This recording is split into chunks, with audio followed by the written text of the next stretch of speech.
In the vast expanse of the Andromeda trade routes, where massive dreadnoughts patrol with enough firepower to crack planets, where alien warships bristle with weapons that could level cities, and where the mere mention of certain vessel names sends entire fleets fleeing in terror, there exists one ship that defies every expectation of what makes something deadly. It carries no plasma cannons that can melt through titanium hulls. It boasts no particle beams that can split asteroids in half. It doesn't even have proper military-grade shields or armor plating. Yet this single, unremarkable vessel has single-handedly ended more conflicts, toppled more tyrannies, and changed more civilizations than any superweapon ever conceived. The galaxy's greatest predators have learned to fear not the roar of engines or the charge of weapons, but something far more terrifying: the quiet hum of curiosity, the gentle persistence of questions, and the unstoppable force of someone who simply refuses to accept that things have to be the way they've always been. This is the story of how the deadliest ship in the galaxy turned out to be crewed by the most dangerous species the universe had ever encountered, not because of their weapons, but because of their hope. Captain Sarah Chen had always been told she asked too many questions. As she stood on the bridge of the Wandering Hope, watching the sprawling Nexus station grow larger through the viewport, she wondered if the teachers who'd scolded her for her curiosity had any idea how right they'd been. The Wandering Hope wasn't much to look at. A modified cargo hauler with mismatched hull plating, outdated engines, and what the shipyard mechanics charitably called character, it looked like exactly what it was: a ship built by humans who'd learned to make do with whatever they could find. The bridge was cramped, with exposed conduits running along the ceiling and jury-rigged systems that hummed and clicked with barely contained energy. "Captain," called Lieutenant Marcus Webb from the communication station, his weathered face creased with concern. "Nexus Control is requesting our cargo manifest again." "Third time in 10 minutes. Sarah brushed a strand of dark hair from her eyes and smiled. "Tell them we're still carrying the same thing we were 9 minutes ago, Marcus. Hope, medical supplies, and way too many questions." The Nexus station was one of the largest trading posts in this sector, a massive structure that housed representatives from dozens of alien species. It served as neutral ground where the Galactic Coalition conducted its business, resolved disputes, and maintained the fragile peace that kept the trade routes open. To most species, it represented order, stability, and profit. To humans, it represented an opportunity to poke at things until they made sense. Dr. Elena Vasquez emerged from the ship's makeshift laboratory, her lab coat stained with what appeared to be 3 different colors of alien plant matter. "Sarah, you need to see this," she said, holding up a data pad. "The crop samples we picked up from Kepler 442b? The blight isn't natural. Someone engineered it." Sarah's expression darkened. 3 weeks ago, they'd answered a distress call from a farming colony on the edge of Thraxian space. The colonists, a peaceful species called the Villani, were facing starvation as their crops withered from an unknown disease. The local authorities had classified it as a natural disaster and offered minimal aid. "How can you be sure?" Sarah asked, though she suspected she already knew the answer. Elena was one of Earth's best xenobiologists, and she didn't make claims like this lightly. "The genetic markers are too precise," Elena explained, swiping through screens of data. "This blight targets specific proteins found only in Villani food crops. It's designed to leave other plants untouched.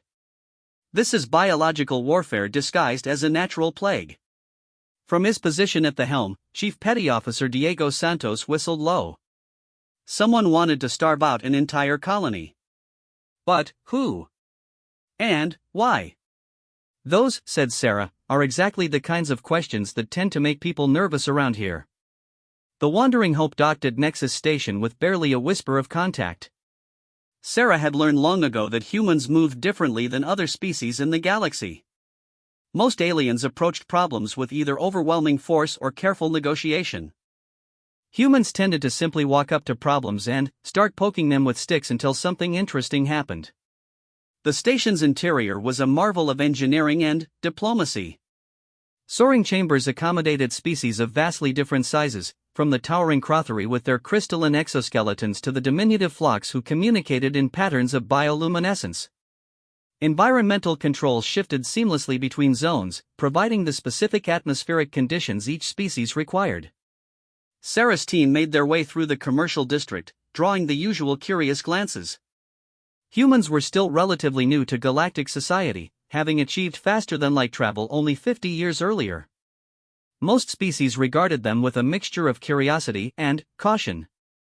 They'd proven to be excellent traders and surprisingly effective diplomats, but they had an unsettling habit of asking uncomfortable questions about things that had been settled law for centuries. Captain Chen. The voice belonged to Administrator Vextal, a Thoraxian official whose blue-scaled hide and multiple eye stalks gave him an unsettling resemblance to an octopus that had learned to walk upright. How unexpected to see you here. I trust your visit to our outer colonies went well? Sarah smiled politely. The Thoraxians controlled this sector of space, and Vextal had been less than enthusiastic about human ships operating in his territory. Very educational, Administrator. In fact, we've brought back some fascinating samples from the Volani colony. Vextal's eye stalks writhed with what Sarah had learned to recognize as discomfort. Samples?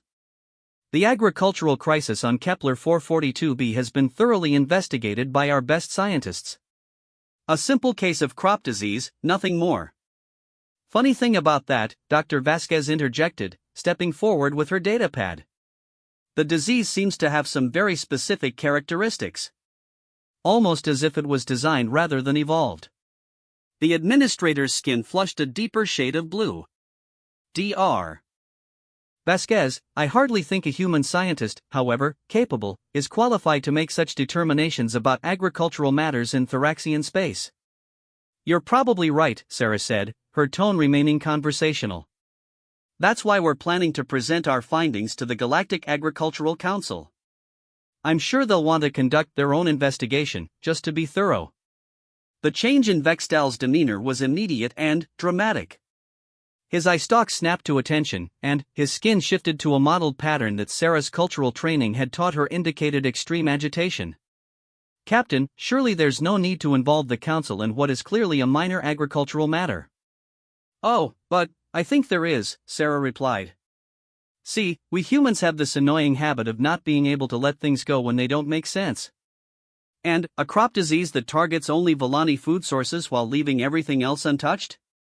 That doesn't make sense at all. Lieutenant Webb stepped forward, his hand resting casually near his sidearm.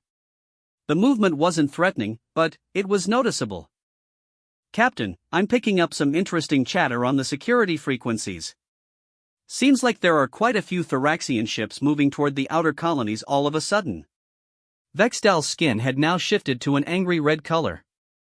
Captain Chen, I strongly advise you to reconsider this course of action.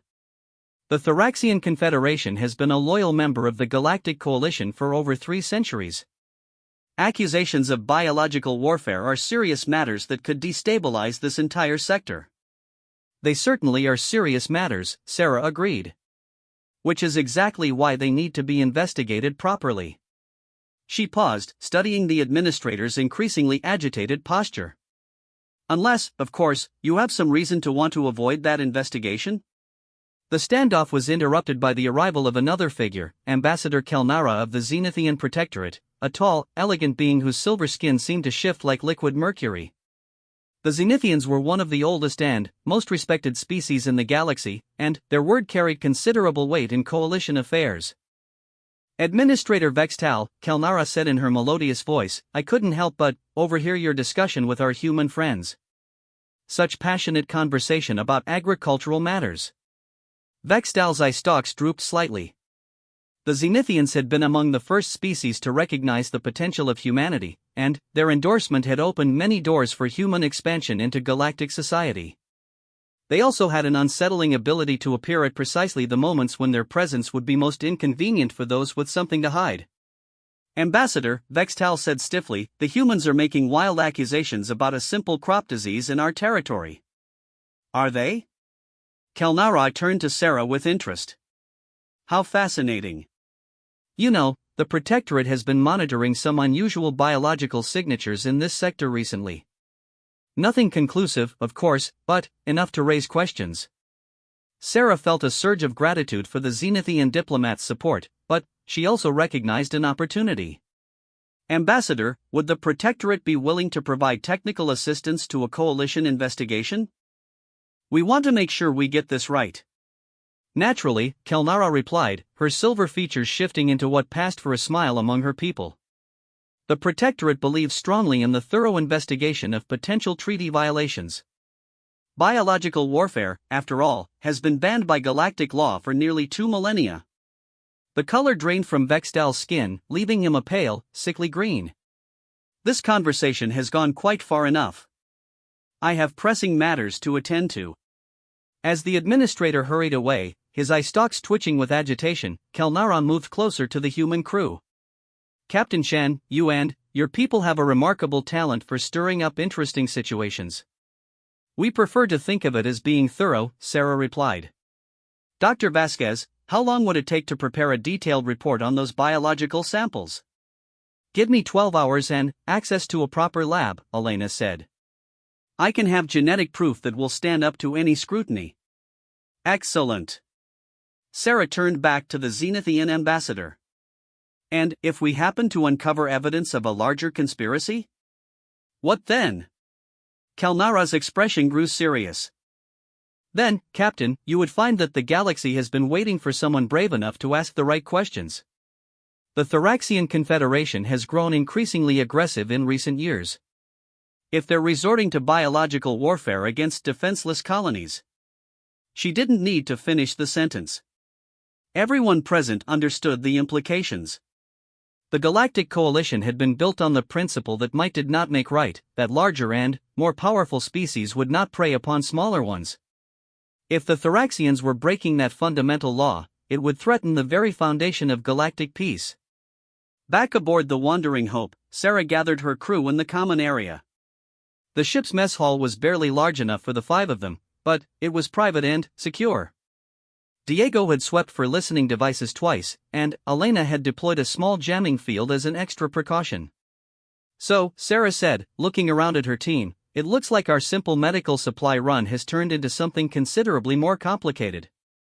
Chief Petty Officer Santos leaned back in his chair, which creaked ominously under his weight. Captain, with respect, when have any of our simple supply runs actually stayed simple? Good point, Sarah conceded. Marcus, what's our situation with Coalition Command? Lieutenant Webb consulted his communication logs. Admiral Harrison sends her regards and reminds you that humanity's reputation in this sector depends on our conduct.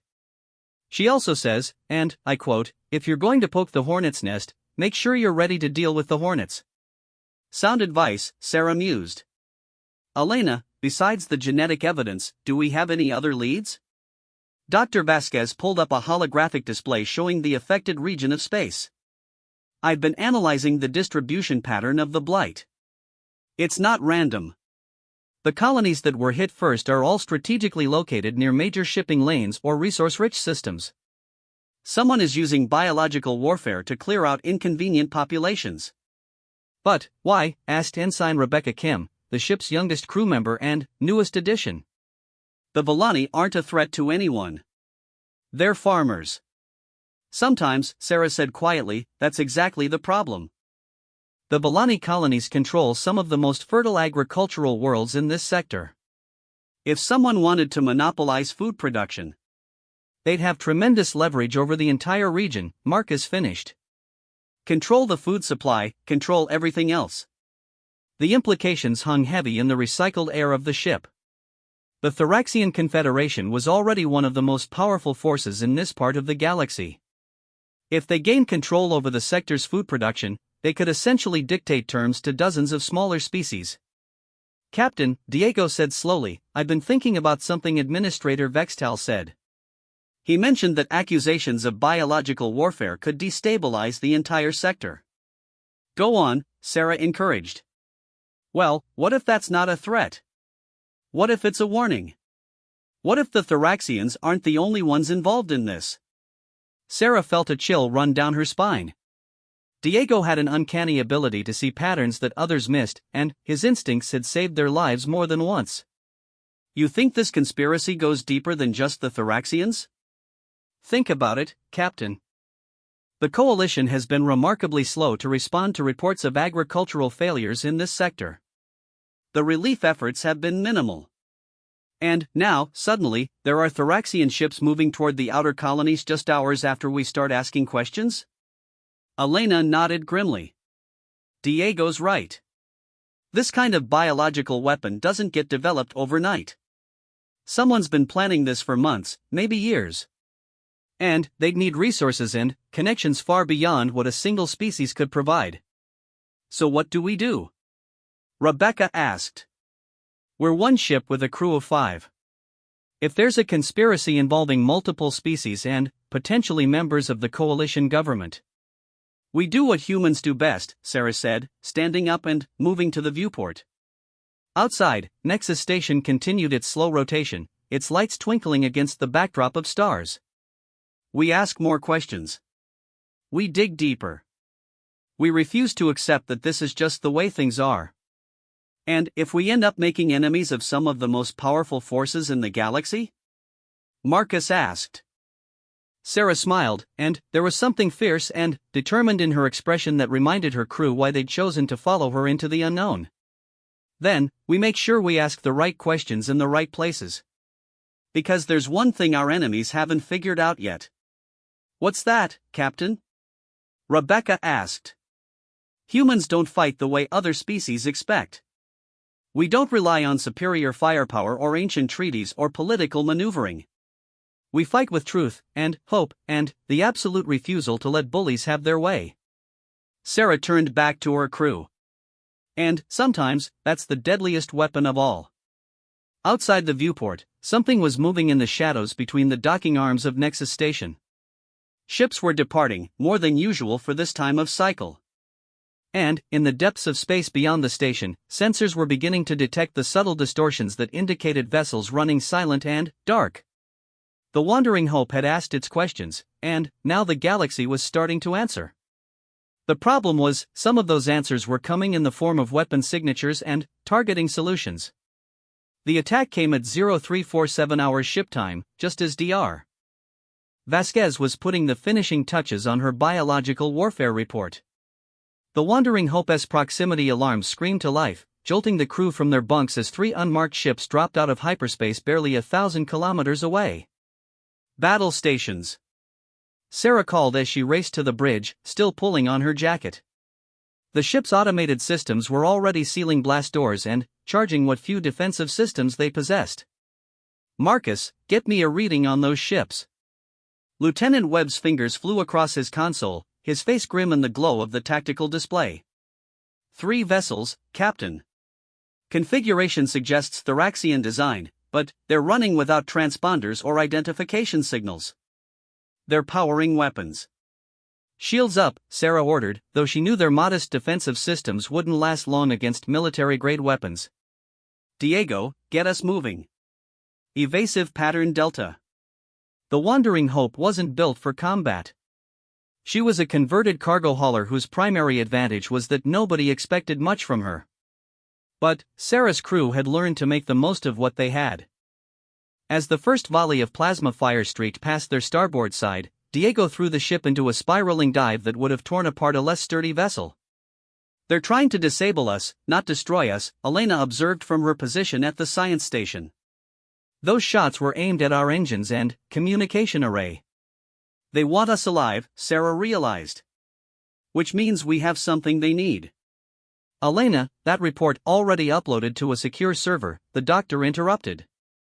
And I sent copies to 3 different coalition databases. Even if they capture us, the evidence is out there. The ship shuddered as a plasma bolt grazed their hull, sending sparks cascading from an overloaded relay. The lights flickered, and Sarah could hear the protesting whine of overtaxed systems throughout the ship. Captain, Rebecca called from the weapons station, I'm getting targeting solutions on all 3 ships. Should I return fire? Sarah hesitated. The Wandering Hope carried defensive weapons, but they were no match for military-grade warships. Any aggressive action would likely result in their immediate destruction. But surrender wasn't an attractive option either. Negative, she decided. We're not starting a shooting war. Not yet. Marcus, open a channel to Nexus Control. Let them know we're under attack by unidentified vessels. I'm trying, Captain, but there's some kind of interference. Someone's jamming our communications. That was when Sarah knew they were in serious trouble. Attacking ships near a major station was one thing, such incidents could be explained away as piracy or mistaken identity. But jamming communications suggested a level of coordination and planning that went far beyond simple thuggery.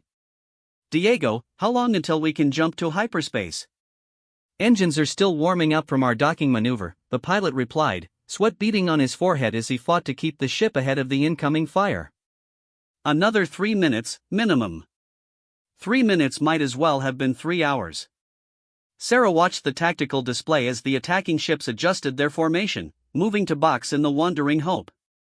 These weren't pirates or opportunists, they were professionals who knew exactly what they were doing. There, Elena said suddenly, pointing to her sensor readings. Captain, I'm detecting something else out there. Larger ship, staying back from the engagement.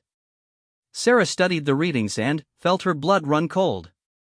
The signature was definitely Thoraxian, but it was massive, easily 10 times the size of their attackers. A command vessel, most likely, coordinating the assault from a safe distance. They're treating this like a military operation, she murmured. This isn't just about silencing us. This is about sending a message. The ship bucked again as another plasma bolt found its mark, this time striking their starboard engine assembly. Warning lights flashed across the bridge as their acceleration dropped by half. Engine 2 is offline, Diego reported. We're not going to outrun them much longer. Sarah's mind raced through their options. They couldn't fight, they couldn't run, and surrender would likely mean disappearing into some Thoraxian prison facility. But humans hadn't earned their reputation in galactic society by giving up when things looked hopeless. Marcus, can you break through that jamming field? Not with our standard communications array, he replied. But if we reroute power from the cargo bay's loading systems, I might be able to boost our signal strength enough to punch through. Do it. And send a general distress call on all emergency frequencies. Make sure everyone knows who we are and why we're being attacked. It was a desperate gambit, but it was all they had. If their attackers wanted to operate in the shadows, Sarah was determined to drag them into the light. The Wandering Hope shuddered again as the attacking ships closed in. Through the viewport, Sarah could see the sleek hull of the nearest vessel, its weapons arrays glowing with barely contained energy. In a few more minutes, they would be close enough to use their tractor beams, and then it would all be over. That was when the cavalry arrived. The first sign was a massive distortion in spacetime, visible as a rippling wave across the starfield. Then, the ship emerged from hyperspace, its hull gleaming silver in the light of the nearby star. It was enormous, easily dwarfing even the Thoraxian command vessel, and its design was unmistakably Zenithian. "This is the ZPS Eternal Vigilance," came a calm, melodious voice over the communication channel. "To the vessels attacking the human ship Wandering Hope, you are in violation of Coalition space traffic laws and are ordered to cease hostilities immediately." The attacking ships hesitated, their formation wavering as they reassessed the situation. The Eternal Vigilance was one of the Protectorate's most advanced warships, carrying enough firepower to level a small moon. More importantly, attacking it would mean direct conflict with one of the most influential species in the galaxy. "Unknown vessels," the Zenithian captain continued, "you have 30 seconds to power down your weapons and submit to boarding for identification verification. Failure to comply will result in defensive action." Sarah held her breath as the seconds ticked by. The Thoraxian ships were clearly weighing their options, probably communicating with their command vessel for instructions. Whatever their original mission had been, it certainly hadn't included a confrontation with a Zenithian dreadnought. 28 seconds after the ultimatum was delivered, the attacking ships powered down their weapons and began transmitting identification codes. Sarah wasn't surprised to see that they were registered to a Thoraxian mining consortium, a convenient cover that would be difficult to trace back to the Confederation government. "Captain Chen," came Ambassador Kelnara's familiar voice, "are you and your crew unharmed?" "We're alive," Sarah replied, feeling some of the tension leave her shoulders. "But our engine took some damage. We'll need repairs before we can leave the system." "Of course. The Eternal Vigilance will escort you back to Nexus Station." I believe you have some interesting information to share with the Coalition Security Council. As the two ships made their way back toward the station, Sarah couldn't shake the feeling that they'd just survived the opening move in a much larger game. The fact that the Zenithians had arrived so quickly suggested that they'd been monitoring the situation closely, waiting for exactly this kind of incident. Captain, Elena said quietly, I've been thinking about something. Those ships knew exactly where to find us and when we'd be vulnerable. Our departure from Nexus Station wasn't exactly public information. Sarah nodded grimly. Someone on the station was feeding them intelligence. Which means this conspiracy has agents in the Coalition bureaucracy itself. The implications were staggering. If the biological warfare plot involved corrupted Coalition officials, then the scope of the conspiracy was far larger than they'd imagined. And if their enemies had that kind of reach, then nowhere in civilized space would be truly safe. Back aboard Nexus Station, the Wandering Hope was assigned a priority docking bay under heavy security. Zenithian guards in their distinctive silver armor stood watch as the crew disembarked, their presence ensuring that there would be no more accidents or misunderstandings. Sarah found herself in the station's main conference room, facing a tribunal of Coalition officials representing dozens of species. The chamber was designed to accommodate beings of vastly different sizes and environmental needs, with floating platforms and adjustable atmospheric controls creating a complex three-dimensional arrangement of seats and viewing areas. At the center of it all sat Administrator Vextal, his eye stalks writhing with barely contained agitation. Beside him was Director Hasvar of Coalition Security, a towering Crothery whose crystalline exoskeleton caught and reflected the chamber's lights in patterns that hurt to look at directly. Captain Shan, Director Hasvar began, his voice resonating through specialized translators, you have made serious accusations against a founding member of the Galactic Coalition. I trust you have evidence to support these claims? I do, Sarah replied, activating her datapad. Dr. Vasquez's report appeared on the chamber's main display, complete with detailed genetic analyses and biomarker comparisons. The crop disease affecting Volani colonies shows clear signs of artificial engineering. This is not a natural plague. Murmurs rippled through the assembled representatives as they reviewed the data. The evidence was comprehensive and damning, showing not just the artificial nature of the blight but also traces of the specific techniques used to create it. These are impressive findings, acknowledged Counselor Taithmore of the Aquatic Alliance, his translator converting his subsonic vocalizations into standard galactic speech. But genetic evidence alone does not prove intent or identify the perpetrators. No, Sarah agreed, but it does prove that someone is using biological weapons against civilian populations. And the pattern of infections suggests a coordinated effort to control food production in this sector. Administrator Vextal's skin had shifted to an angry red color. Captain, these accusations are based on speculation and circumstantial evidence. The Thoraxian Confederation has been a loyal member of the Coalition for centuries. We would never stoop to such barbaric tactics. Then, explain why 3 unmarked ships with Thoraxian energy signatures attacked our vessel just hours after we started asking questions, Sarah shot back. Explain why communications were jammed to prevent us from calling for help. Explain why your mining consortium just happened to have military-grade warships patrolling near Nexus Station. The administrator's eye stalks drooped slightly. Pirates often use stolen or modified ships. The fact that these vessels had Thoraxian design elements proves nothing. Actually, interrupted Ambassador Kelnara, rising from her position among the Zenithian delegation, it proves quite a lot. You see, the Protectorate has been conducting its own investigation into unusual activities in this sector. She activated her own display, showing shipping records, communication intercepts, and financial transactions spanning several months. We have documented evidence of coordination between Thoraxian military units and private contractors. We have records of bioweapons research being conducted at facilities in Thoraxian space. And we have testimony from defectors who were involved in the planning stages of what they call Operation Harvest. The chamber erupted in chaos as representatives demanded to see the evidence. Through it all, Administrator Vextal sat frozen, his skin cycling through colors that indicated extreme distress. This tribunal is adjourned pending a full investigation, Director Hasvar announced, his crystalline form glowing brighter as he prepared to leave. Administrator Vextal, you are hereby suspended from your duties pending the outcome of these proceedings. As the various representatives filed out of the chamber, Sarah found herself alone with Kelnara and a handful of security personnel. The Zenithian ambassador approached with her characteristic grace, her silver features arranged in what passed for a smile among her people. "Well done, Captain," she said. "Though I suspect this is only the beginning."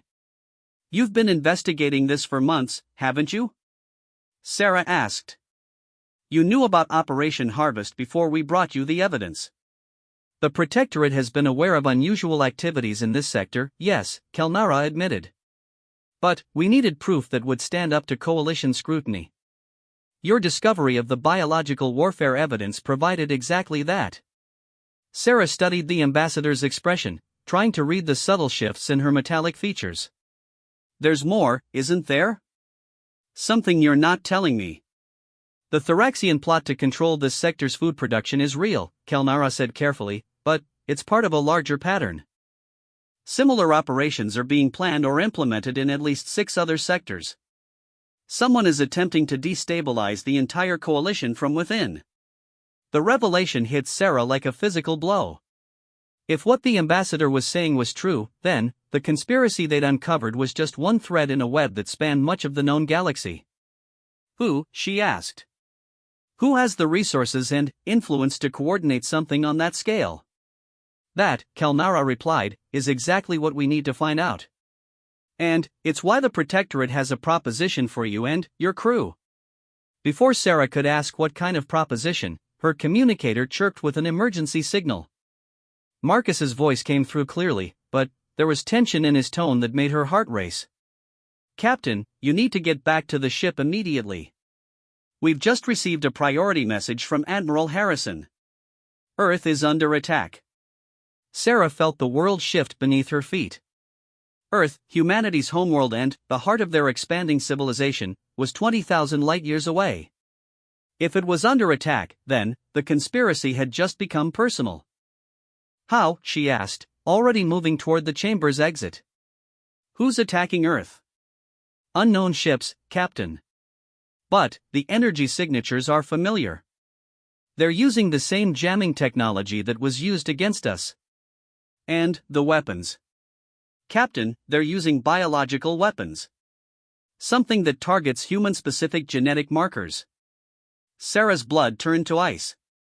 Someone had taken the biological warfare techniques they discovered and turned them against humanity itself. The deadliest ship in the galaxy was suddenly racing against time to prevent the extinction of her own species. And the worst part was, she was starting to suspect that this had been the plan all along.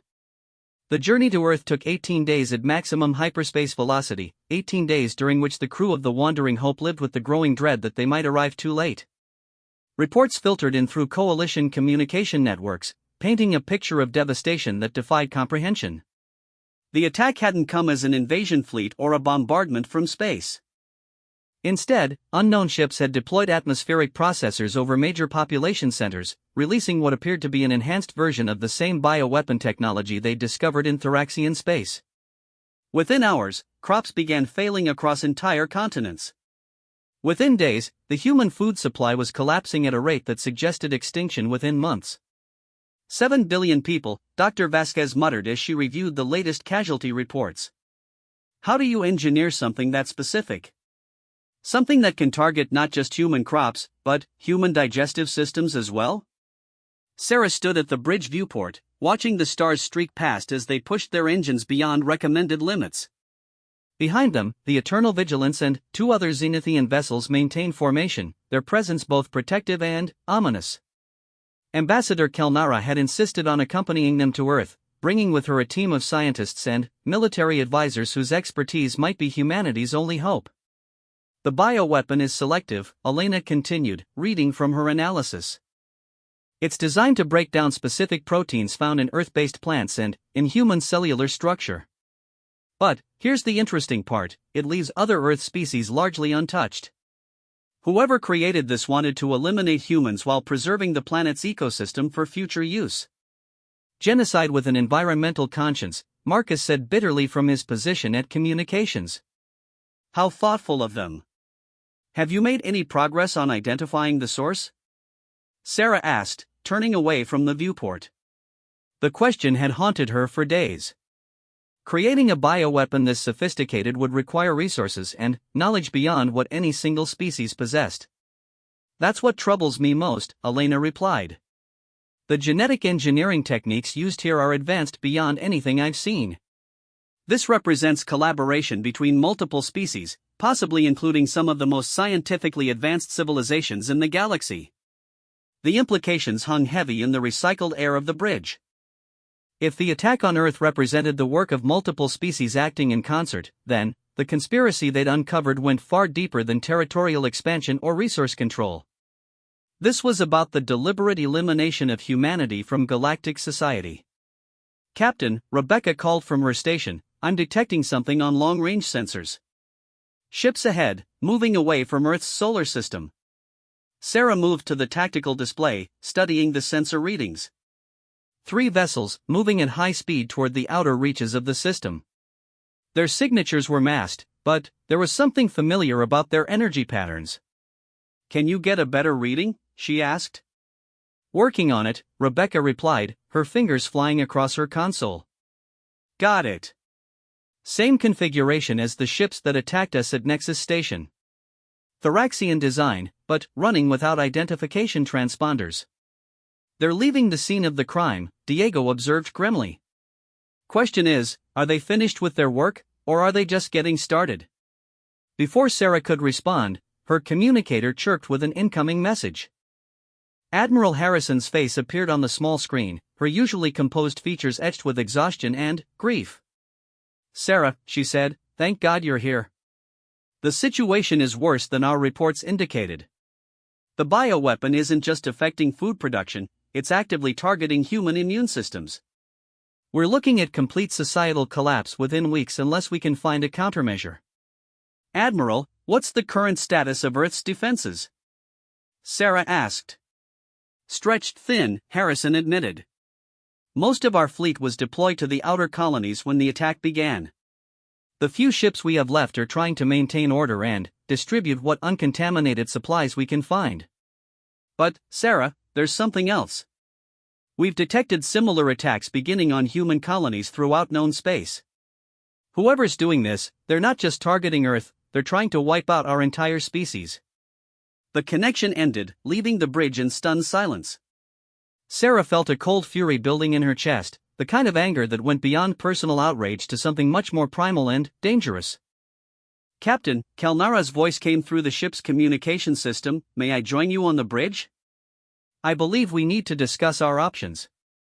Minutes later, the Zenithian ambassador materialized in their midst, her silver form seeming to flow like liquid metal as she adjusted to the ship's gravity. With her came the strange, ozone-like scent that always accompanied her species. Captain Chen, she began, the Protectorate has been analyzing the bioweapon samples your Dr. Vasquez provided. Our conclusions are disturbing. More disturbing than the attempted genocide of my entire species? Sarah asked, her voice tight with controlled emotion. The weapon shows clear signs of having been designed using Zenithian biotechnology, Kelnara replied, her usual composure cracking slightly. Techniques that should be known only to our most senior scientists. The revelation hit the bridge like a physical blow.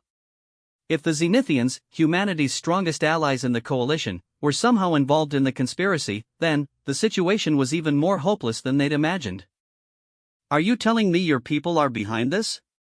Marcus asked, his hand moving instinctively toward his weapon.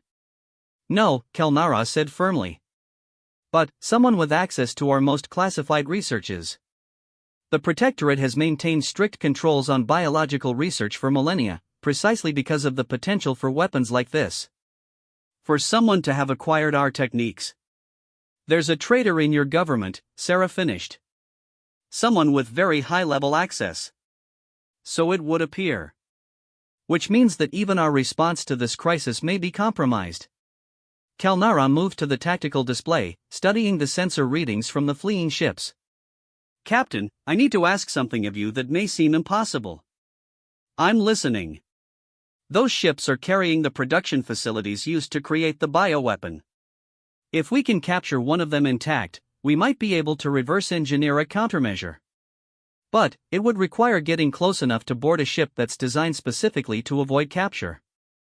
Sarah studied the tactical display, her mind racing through possibilities. The fleeing ships had a significant head start and were moving at maximum speed toward the edge of the solar system. In a straight chase, there was no way the Wandering Hope could catch up to them. Diego, she said, what's our maximum sustainable velocity? We're already pushing the engines beyond safety limits, Captain. Much more, and we risk a cascade failure. Elena, how long would it take to synthesize a countermeasure once we have access to the production facility? If I can get direct access to their biological synthesis equipment? Maybe hours. But that's assuming I can figure out their exact methodology without getting killed in the process. Sarah nodded, her decision crystallizing. Kelnara, can the Eternal Vigilance match the speed of those ships? Yes, but barely. And if we approach directly, they'll almost certainly destroy their equipment rather than let it fall into our hands. Then, we don't approach directly. Sarah turned to her crew, seeing the mix of determination and apprehension in their faces. We're going to do something that nobody expects. We're going to ask for help. She moved to the communication station, her fingers working to establish a connection to the fleeing ships. It took several minutes to cut through their jamming equipment, but eventually, a response came through. Unknown vessel, this is Captain Vorthak of the Thoraxian Confederation, came a gruff, translated voice. You are ordered to cease pursuit immediately or face destruction. Captain Vorthak, Sarah replied, making sure her transmission was being recorded for later analysis. This is Captain Sarah Chen of the human vessel Wandering Hope. I have a simple question for you. Humans ask too many questions, Vorthak responded. It is a weakness that will be corrected. Here's my question, Sarah continued, ignoring the threat. How does it feel to know that you're just a pawn in someone else's game? There was a long pause before Vorthak responded, and, when he did, there was a note of uncertainty in his voice. Explain. You think you're serving the Thoraxian Confederation, but you're not. You're serving whoever provided you with that bioweapon technology. And, when this is all over, when humanity is extinct and the coalition is destabilized, what do you think happens to useful pawns who know too much? Another pause, longer this time. Your psychological warfare tactics are primitive, human. We know exactly who we serve and why. Do you? Sarah asked. Then, answer me this, who provided you with the Zenithian biotechnology you used to create that weapon? Because that technology is classified at levels that most Thoraxian officials have never even heard of. This time, the silence stretched for almost a full minute.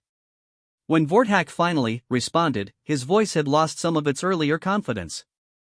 You know about the biotechnology sources? We know a lot of things, Captain.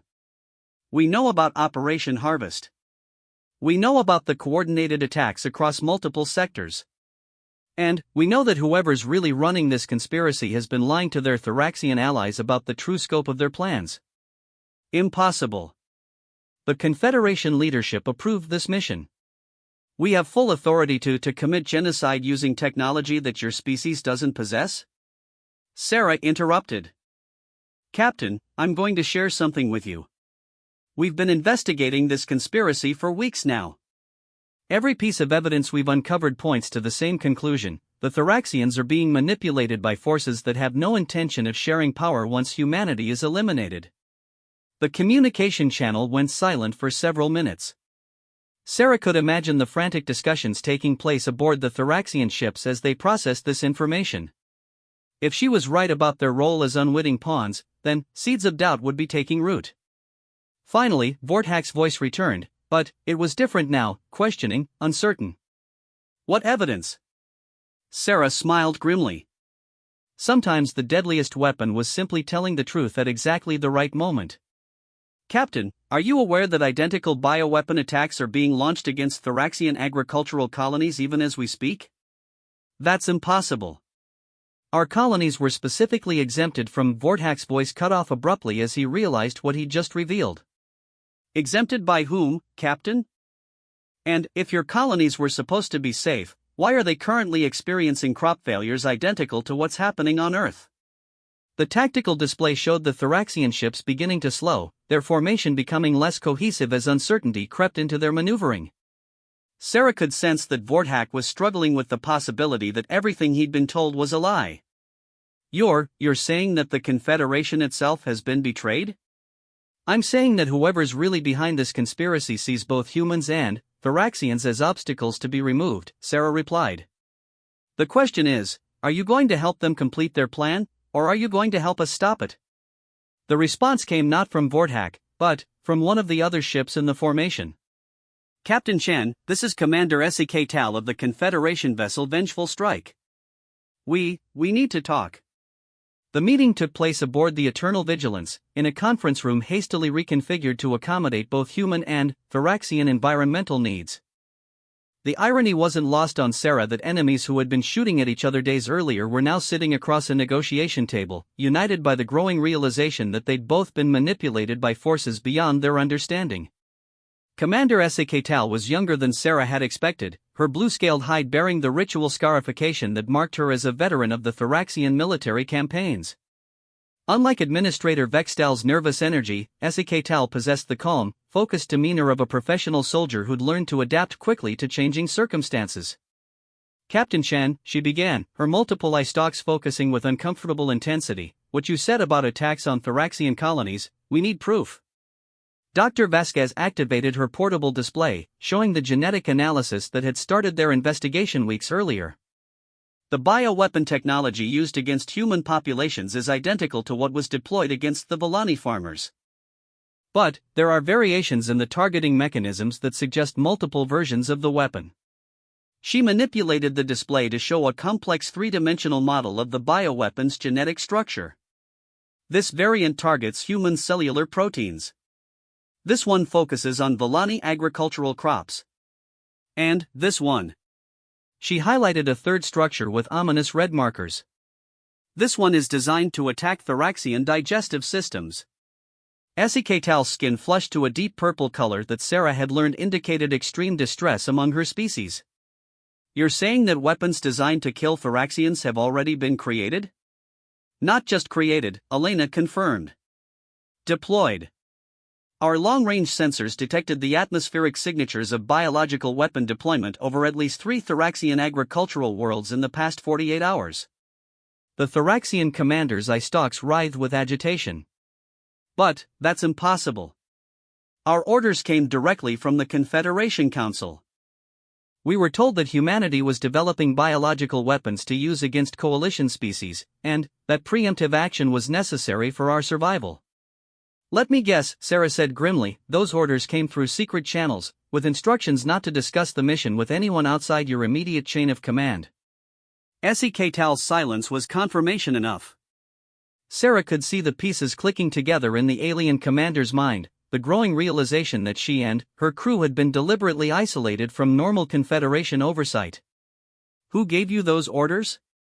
Ambassador Kelnara asked, her silver features reflecting the conference room's subdued lighting. What were the specific command authorizations? The orders came from. Sek Tal paused, her skin cycling through colors that suggested deep thought. From Director Hasvar of Coalition Security. The revelation hit the room like a physical blow. Director Hasvar was the same official who'd presided over the tribunal at Nexus Station, the one who'd suspended Administrator Vextal pending investigation. If he was involved in the conspiracy, then the corruption went to the very heart of coalition government. The Crothery, Kelnara said softly. It makes sense. Their crystalline physiology makes them immune to most biological weapons, and their species has always resented having to share political power with younger civilizations. But why target both humans and Thraxians? Marcus asked. What's the strategic purpose of eliminating 2 of the coalition's most militarily capable species? Sarah felt the pieces of the puzzle falling into place in her mind. Because we're the most likely to resist. Humans ask too many questions, and Thraxians have a warrior culture that doesn't bow easily to authority. Remove us from the equation, and the remaining species are either too peaceful or too dependent on coalition infrastructure to mount effective resistance. Resistance to what? SEK Tal demanded. To a new galactic order, Kelnara replied, her expression growing grim. One controlled by the oldest and most powerful species, with the younger civilizations relegated to subordinate status. The coalition was built on principles of equality and cooperation, but there have always been those who believe that might should make right. Dr. Vasquez looked up from her data analysis.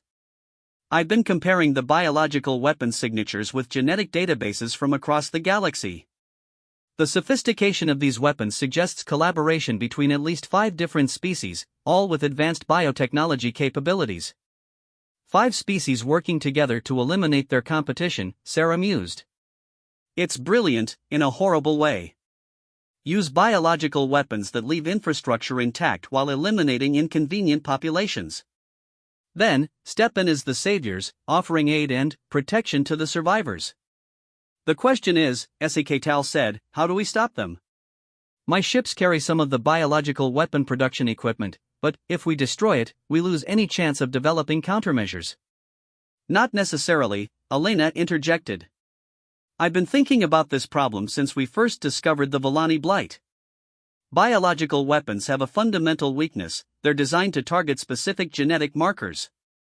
But that also means they can be defeated by introducing competing genetic sequences that disrupt the targeting mechanism.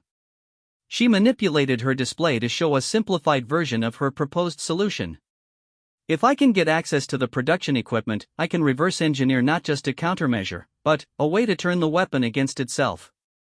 Make it target its own genetic structure instead of its intended victims.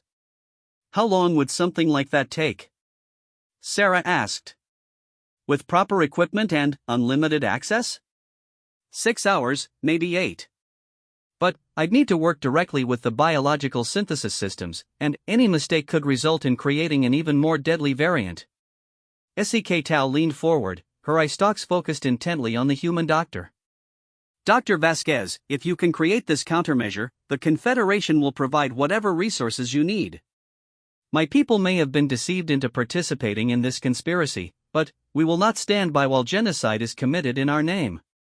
Assuming your people agree with that assessment, Marcus pointed out. How do we know the rest of the Thraxian fleet isn't still following Director Hasfar's orders? Because, SEK Tal said with a predatory smile that revealed her species' sharp teeth, I'm about to share our conversation with the entire Confederation fleet. Let them hear how they've been manipulated, how their honor has been used against them. The Crothery may understand politics, but they don't understand warrior culture. Thraxians don't forgive betrayal. Over the next several hours, the unlikely alliance between the Wandering Hope and the Thraxian ships worked to implement their desperate plan. Dr. Vasquez transferred to Commander SEK Tal's vessel, where she could access the biological weapon production equipment directly. Meanwhile, Sarah coordinated with both Admiral Harrison on Earth and the growing number of Thraxian commanders who were broadcasting their outrage at being deceived. The response from the Thraxian Confederation was swift and decisive. Within hours of SEK Tal's broadcast, over 24 Confederation vessels had declared their intention to switch sides and assist in stopping the conspiracy. More importantly, they brought with them intelligence about other biological weapon deployments planned throughout Coalition space. It's bigger than we thought, Admiral Harrison reported during a strategic briefing held via secure communication. The conspiracy involves coordinated attacks on over 50 different systems, targeting not just humans and Thraxians but also any species that might pose a threat to the conspirators' plans. What species are we talking about? Sarah asked. Who's behind this? The Crothery, obviously, but also the Veltar Hegemony, the Ancient Assembly, the Cosmic Dominion, and the Ethereal Collective. Essentially, the 5 oldest and most powerful civilizations in the galaxy, acting in concert to eliminate their younger competitors. Sarah felt a chill run down her spine. Those 5 species controlled over 60% of the galaxy's resources and military assets. Even with Thraxian support, the forces arrayed against them seemed overwhelming. Admiral, what's the current status of Earth's population? Harrison's expression grew somber. The bioweapon is spreading faster than we can contain it. We're evacuating population centers to underground facilities, but it's only buying us time. Without a countermeasure, we're looking at societal collapse within days, not weeks. The pressure of that timeline weighed heavily on everyone involved. Dr. Vasquez was working around the clock to develop her countermeasure, but the biological weapon systems were incredibly complex. Every hour that passed brought humanity closer to extinction. That's when Rebecca made the observation that changed everything. "Captain," she said during one of their strategy sessions, "I've been analyzing the bioweapon deployment patterns, and something doesn't add up. The attacks on human and Thoraxian populations are happening simultaneously, but the weapons used are different variants with different genetic targeting systems." Different how? Sarah asked. The human-targeted weapon is designed to spread rapidly through atmospheric distribution, causing maximum casualties in the shortest time possible. But the Thoraxian-targeted weapon is much more selective. It's designed to cause gradual agricultural collapse, leading to slow starvation rather than immediate death. Sarah studied Rebecca's analysis, feeling a growing sense of unease. Why would they use different approaches for different species? Unless, Marcus said slowly, they're not planning to eliminate the Thoraxians entirely. What if the goal is to weaken them, make them dependent on outside aid, but keep them alive as a subjugated population? The implications hit Sarah like a lightning bolt. They're not planning to commit genocide against the Thoraxians. They're planning to enslave them. Use the biological weapon to destroy their agricultural independence, then position themselves as the only source of food aid. Which means, Siketal added, her voice coming through the communication system with ice-cold fury, that my people were always intended to be victims, not allies. The conspiracy used us to eliminate humanity, then planned to subjugate us through biological warfare. The revelation transformed the strategic situation completely. If the conspirators' plan was to preserve the Thoraxians as a subjugated workforce while eliminating humanity entirely, then the timing of the attacks was critical. They needed to complete the human genocide before the Thoraxian population realized what was happening to their agricultural systems. Dr. Vasquez, Sarah called over the communication link, how much longer do you need? I'm close, came Elena's strained voice. But, Captain, I've discovered something else. The biological weapon production systems aren't just manufacturing the weapons we've seen. They're also producing a third variant, something with genetic markers I don't recognize. A third variant? Targeting what? I'm not sure yet, but, based on the genetic structure, it's designed to target silicon-based life forms. Captain, I think they're planning to eliminate the Crothery leadership as well, once they've served their purpose. Sarah felt a grim satisfaction at the revelation. The conspiracy was even more treacherous than they'd imagined, with the conspirators planning to eliminate their own allies once they were no longer useful. It was a level of cynical betrayal that even hardened military professionals found shocking. Elena, can you modify your countermeasure to work against all three variants? I think so, but it will take longer, and the process will be more dangerous.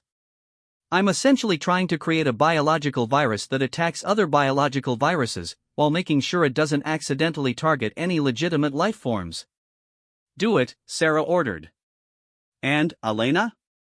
You're not just trying to save humanity anymore. You're trying to save the entire galaxy from the most ruthless conspiracy in galactic history.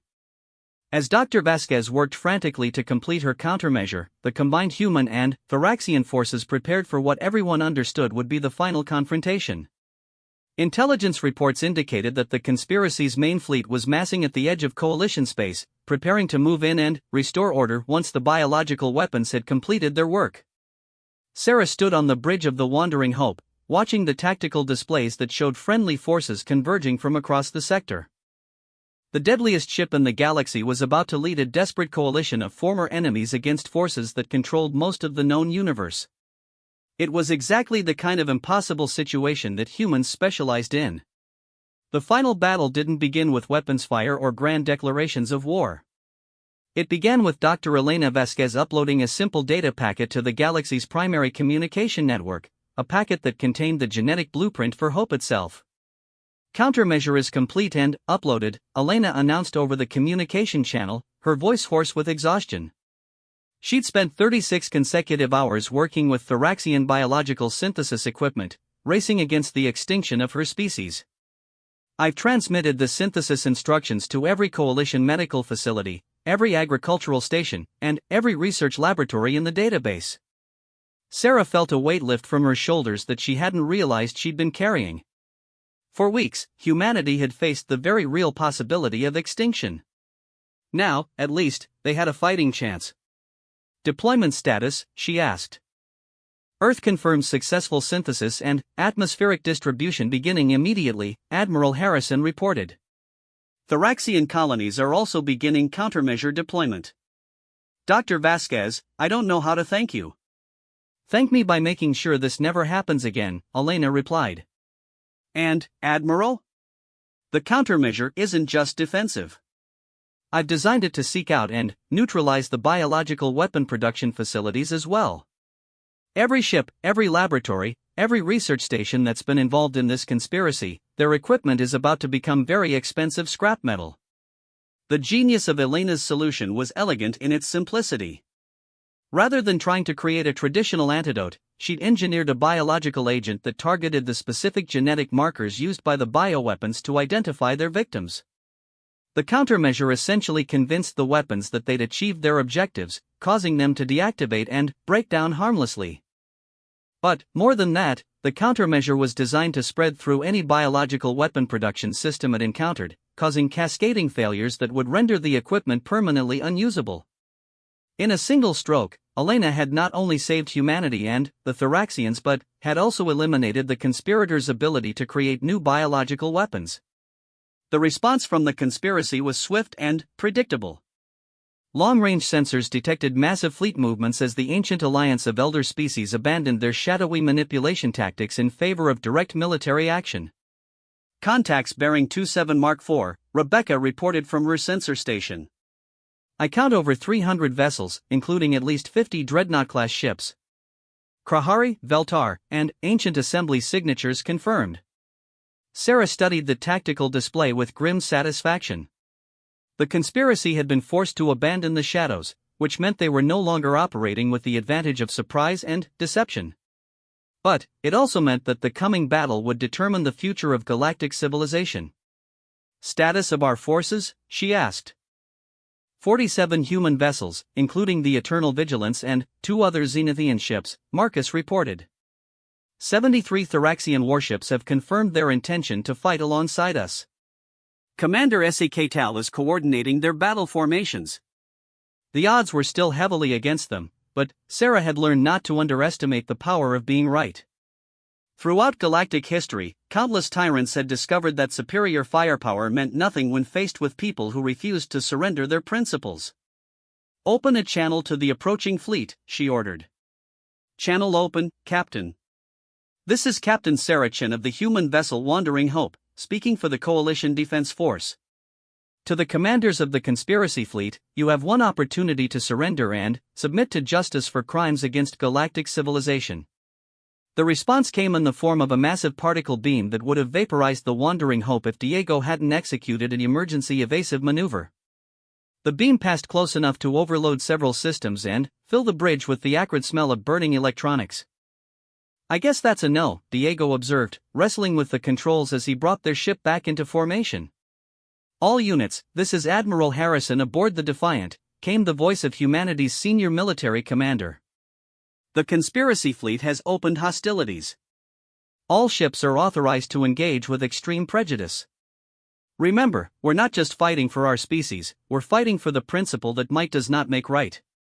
The battle that followed would be remembered as one of the most decisive conflicts in galactic history, not because of its scale or the sophistication of the weapons employed, but because it marked the moment when the galaxy's younger civilizations finally stood up to the ancient powers that had controlled their destiny for millennia. The conspiracy fleet attacked with overwhelming firepower and the arrogant assumption that their technological superiority would ensure a quick victory. Their dreadnoughts launched waves of antimatter torpedoes while their escort vessels attempted to establish a containment field that would prevent any coalition ships from escaping. They hadn't counted on humanity's talent for improvisation. Rebecca, target their command ship's communication arrays, Sarah ordered. Marcus, prepare for wide-spectrum broadcast. Captain, Kelnara's voice came through the communication system, what are you planning? Something that our enemies won't expect, Sarah replied. Elena, are you ready with that data package you prepared? Standing by, the doctor confirmed. But, Captain, if this doesn't work?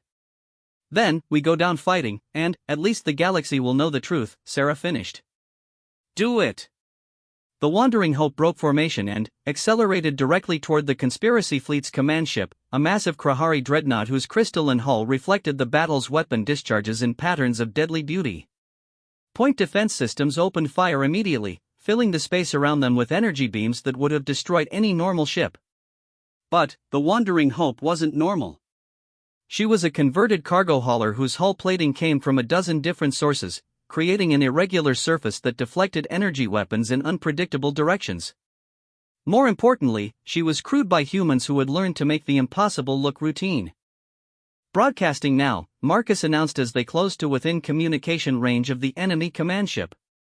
What Sarah transmitted wasn't weapons fire or electronic warfare. It was information, specifically, Dr. Vasquez's complete analysis of the biological weapons conspiracy, including evidence of the planned betrayal of every species involved, including the conspirators themselves. The effect was immediate and devastating. As the truth spread through the Conspiracy Fleet's communication network, ship after ship began to break formation. The junior officers and crew members aboard those vessels learned for the first time that their leaders had planned to eliminate them as well once their usefulness had ended. "Sir," came a voice over the Krahari command frequency, "we're receiving reports of mutinies aboard 7 escort vessels. The crew members are demanding answers about the biological weapon program." Director Haspar's crystalline form glowed with rage as his voice cut through the communication chatter. "All units, ignore the human propaganda. Continue the attack. Any ship that breaks formation will be considered a traitor and destroyed." It was exactly the wrong thing to say. The ancient powers had maintained their control through careful manipulation and the illusion of benevolent guidance. By threatening their own allies with destruction, Haspar had revealed the true nature of the conspiracy's leadership. "This is Commander Felvar of the Veltar Vessel Domination," came a new voice over the communication channels. "Director Haspar, we demand an explanation for the evidence presented by the human vessel. Were we intended to be eliminated after the completion of Operation Harvest?" "The Veltar have always been useful servants," Haspar replied with characteristic arrogance. "Your role in the new galactic order has been predetermined. You need not concern yourselves with strategic decisions." Sarah smiled grimly as she watched the Conspiracy Fleet's formation begin to disintegrate. The ancient powers had made the fatal mistake of believing their own propaganda about the inherent superiority of age and experience.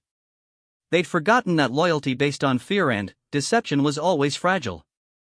"Captain," Rebecca reported, "I'm detecting massive power fluctuations throughout the Conspiracy Fleet. It looks like they're having internal conflicts aboard multiple ships." "More than that," Elena added. "I'm detecting biological agent deployment aboard several conspiracy vessels. They're using their bioweapons against their own crew members." The revelation sent a chill through the coalition fleet. The conspiracy leadership was so desperate to maintain control that they were willing to murder their own allies rather than accept the collapse of their plans. "All coalition vessels, this is Admiral Harrison. The enemy is using biological weapons against their own people. Any conspiracy ship attempting to surrender should be protected and provided with medical assistance." The final phase of the battle was less a military engagement than a rescue operation, as coalition ships moved to assist conspiracy vessels whose crews were fighting against their own commanders. The ancient alliance that had seemed so powerful just hours earlier collapsed completely as the younger species realized they'd been manipulated and betrayed. Director Haspar made one final desperate attempt to salvage his plans, ordering his personal dreadnought to ram the Wandering Hope. But the Crothery commander had underestimated the loyalty his actions had cost him. His own navigation officer deliberately steered the ship away from the collision course, and, moments later, Haspar found himself under arrest by his own crew. When the shooting finally stopped, over 2/3 of the conspiracy fleet had surrendered to coalition forces. The remaining ships fled toward unknown space, their crews loyal only to the ancient powers that had promised them dominance over their fellow beings. Sarah stood on the bridge of the Wandering Hope, watching the rescue operations that were bringing medical aid to the victims of biological warfare aboard the former enemy vessels. Around her, her crew worked quietly to assist in the coordination efforts, their movements efficient and professional despite their exhaustion.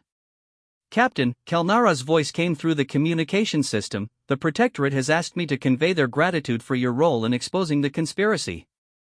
Without your investigations, this plot might have succeeded." "We were just doing what humans do," Sarah replied. "Asking questions and refusing to accept that things have to be the way they've always been." "Yes," the Zenithian ambassador agreed, "and, in doing so, you've changed the galaxy forever. The ancient assumption that age equals wisdom and that power grants the right to rule has been shattered. The younger civilizations will never again accept subjugation as the natural order." Dr. Vasquez looked up from her medical analysis station, her face showing the strain of the past weeks but also a deep satisfaction. "Sarah, the countermeasure deployment is complete across all affected systems. The biological weapons have been neutralized, and their production facilities are permanently disabled." "Casualties?" Sarah asked. "Lighter than we feared. The countermeasure was deployed quickly enough to prevent the worst-case scenarios. Humanity will survive and recover, as will the Thoraxians and the other targeted species." Sarah nodded, feeling a profound sense of relief. The nightmare of potential genocide was finally over, and the galaxy could begin the process of healing and rebuilding. "Captain," Marcus called from the communication station, "we're receiving a priority message from Earth. Admiral Harrison wants to speak with you personally." The Admiral's face appeared on the main screen, her expression showing a mixture of exhaustion and profound gratitude. "Sarah, I've just received word from the Coalition Council. They're recommending you and your crew for the Galactic Service Cross, the highest honor that can be awarded to beings who risk their lives for the protection of galactic civilization." "Thank you, Admiral, but the real heroes are the Thoraxian commanders who chose to stand with us against their former orders, and Dr. Vasquez, who literally saved our species from extinction." "All of you will be honored," Harrison assured her. "But, Sarah, there's something else. The Council has asked if you would be willing to head up a new organization, the Galactic Truth Commission. Its mission would be to investigate other conspiracies and ensure that this kind of manipulation never happens again." Sarah looked around at her crew, seeing the same mixture of excitement and apprehension in their faces that she felt herself. The offer represented everything they'd been working toward, the opportunity to continue asking the questions that needed to be asked and challenging the assumptions that others took for granted. "Admiral," she said finally, "will we get to keep the Wandering Hope?" Harrison smiled. "I think the galaxy has learned that the deadliest ship in the universe isn't necessarily the one with the biggest guns. Sometimes it's the one crewed by people who refuse to stop asking why." 6 months later, the Wandering Hope was patrolling the Outer Rim territories, investigating reports of unusual trading activities that might indicate the formation of new conspiracies. The ship had been upgraded with better engines, improved sensors, and enhanced defensive systems, but, at its heart, it remained what it had always been, a platform for curiosity and hope.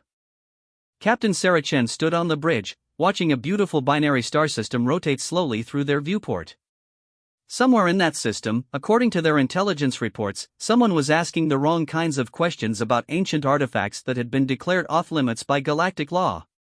"Captain," Rebecca called from her station, "I'm detecting energy signatures from the fourth planet. They match the descriptions of ancient assembly technology that we've been looking for." "Excellent," Sarah replied, settling into her command chair with the satisfied smile of someone who was exactly where she belonged. "Mr. Santos, set course for the fourth planet. And, Marcus, prepare a standard greeting for whatever we find there." "What kind of greeting, Captain?" "The kind humans are famous for," Sarah said, her eyes bright with anticipation. "Hello,